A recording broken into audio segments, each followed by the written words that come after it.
Hey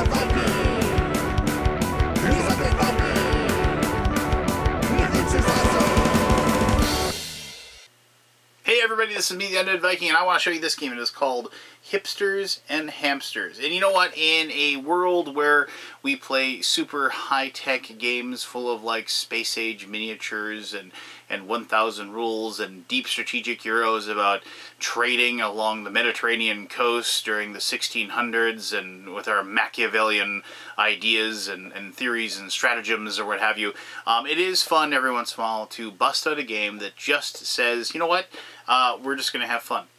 and this game is just that. It is absolutely fun.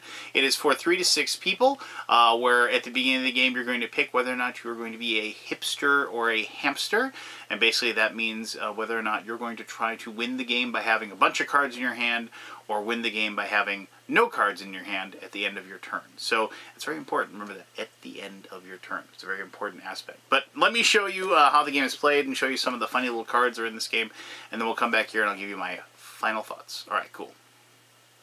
Alright, Hipsters and Hamsters is a lighter game, but it is a lot of fun to play, mostly because of the theme and because it is a very highly engaging game that everybody can kind of get into. Now, the whole idea about hipsters and hamsters is that hipsters want to get rid of everything, and hamsters want to hoard everything. So that's the kind of the generic rule. Now, as the game is played, in the basic game, you won't do this. But in the advanced game, what you'll say is, you will say, I am going to be a hipster this game, or I'm going to be a hamster this game. If you choose to be a hipster, your goal is that at the end of your turn, not the beginning of your turn, but at the end of your turn, to not have any cards in your hand, to have 0 cards in your hand. If you are a hamster, you want to have 8 cards in your hand at the end of your turn. Now, at the beginning of the game, each person will be dealt 4 cards, and then they pick if they're going to be a hamster or a hipster. Whatever you pick, and you can switch sides, like if for whatever reason, like your cards just aren't working out and you just can't get up to 8 cards, you can announce, I'm going to switch, to being a hipster this round. But at the end of the game, if you win by the way that you said you're going to win, you will get 20 points for doing that. If you win by winning the other way, you only get 10 points. And then you play a number of rounds of the game, and basically the first person to get to 50 points will win. The game actually can be played very well, I might add, as a team game. So like you can have like 4 or 6 players, then you have people on each team, like 2 people on a team or 3 people on a team. And so then you stagger each person. So like if this was a team game, like these 2 people would be on a team, and these 2 people would be on a team, because you'd go around. So one team member would go, and so on and so forth. And then the cool thing about that is that you don't all have to agree to be a hipster or a hamster. You can divvy it up, and that actually can be very fun, because then if your opponent is a hamster, or not your opponent, your teammate is a hamster and you're a hipster, you can both kind of work to that. There's like you try to give your cards to the other guy, basically, so you can help him win and you can win and so forth. So it's kind of it's a lot of fun. And then as a team, if you win, if one of your team members wins by the way that they declared, they get 20 points, 10 points again, and then team game is first team to 80 points total wins the game. But anyway, so regardless, the way the game is played, I'm just going to grab some cards here just so you can kind of see what the different cards are. There are several different types of cards. You have objects, and these are nothing but a discard. On your turn, what you're going to do is you're going to draw a card, and then you have to discard a card. If you discard a card that is an object, it's just a discard. It's nothing else. You can, if you have multiples of the same object, and of course now I'm not going to have any looking through here, but if you have multiples of the same object, say you have like 2 chew toys here of the same object, and you do a discard, you can discard all of the cards of this type. So that kind of lends itself, if you're trying to be a hipster, try to get a lot of cards in your hand that are going to be like of the same object. And then of course as your discard, you can get rid of all the cards at once. Very common tactic, and it works really well.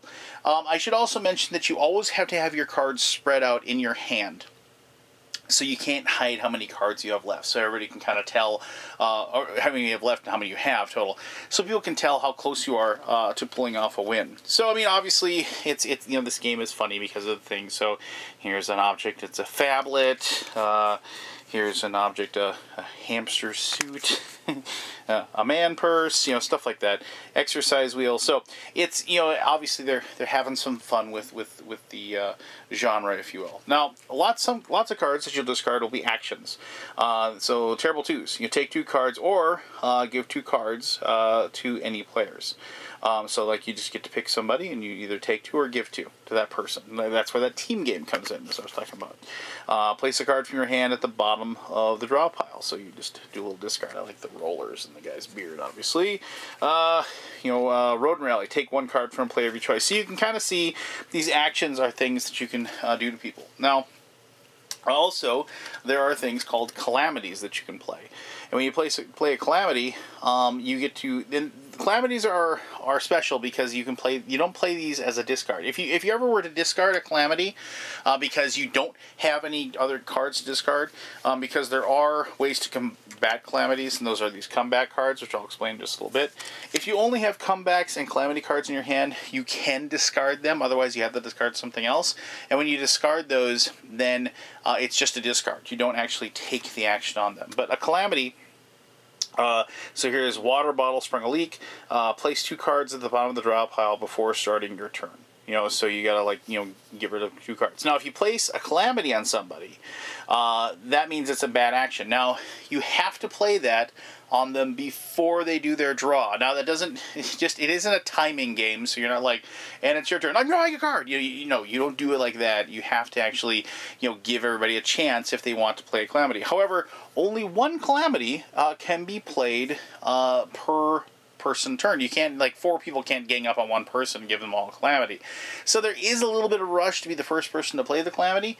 So we do play the first card to hit the table. It would be the 1. But it is that's like. But I don't ever like a game where you're rushing to get it out there. So if you have a calamity or you got one that's playing, and this is definitely a game with table talk, where especially if you're not playing a team game, or if you're playing a team game for that matter, because you got to be talking with your partner, you got to be saying, we got to get this guy because he's going to run out of cards, or as you see somebody are getting too many cards in their hand, those sorts of things. So there's table talk like that. So we've definitely had conversations where it's like, don't worry, when it's his turn, I can take care of him. I can make sure that he gets cards, or I can make sure that he isn't going to get what he wants or whatever. But there is also a way to protect yourself. There are comeback cards that any calamity that's played.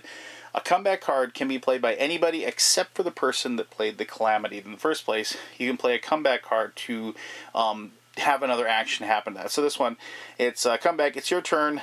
Take the action shown on the calamity card. So if somebody, for whatever reason, played a calamity card on, Steve is over here, Frank could say, no, I want to place 2 cards at the bottom of the draw pile, and so then they can take that over by placing the comeback card on top of that. It should be mentioned that when you play a card out of turn, either a comeback or a calamity card, you have to draw a card out of the top of the deck. You can't use that to get yourself closer to that hipster win, if you will. So, and that's it. Obviously, like I said, the artwork and the funniness of the game really shines through with all the things that you see. Double Dose, of course he's a hipster. He's drinking coffee, right? They have, where's the other, here, hold on. Let me go through these real quick, just to show you some of the other stuff. Ran out of beard oil, so of course he's all fuzzy. I know this, okay? Yeah, I have a beard, yes, obviously, but I'm not a hipster. Mother sat on your fedora. Card collector, big, hamster, cute little hamster being funny there. Where's the other one I want to say? Oh, there you go. Toxic transfer. I just like the fact that he's, in the, Breaking Bad suit, if you will. But anyway, so there you go.